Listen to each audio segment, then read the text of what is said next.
Pencil Parable. In the beginning, the pencil maker spoke to the pencil, saying, "There are 5 things you need to know before I send you out into the world. Always remember them, and you will become the best pencil you can be." 2.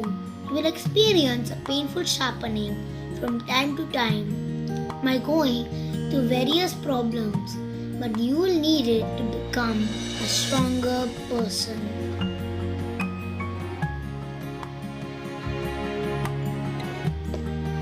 2. You will be able to correct mistakes you might make or grow through them. 4. The most important part of you will always be what's on the inside. And 5. On every surface you walk, you must leave a mark.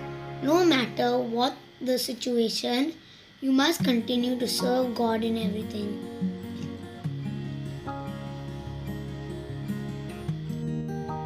Everyone is like a pencil, created by the maker for a unique and special purpose. By understanding and remembering, let us proceed with our life on this earth, having a meaningful purpose in our heart and a relationship with God daily. You are made to do great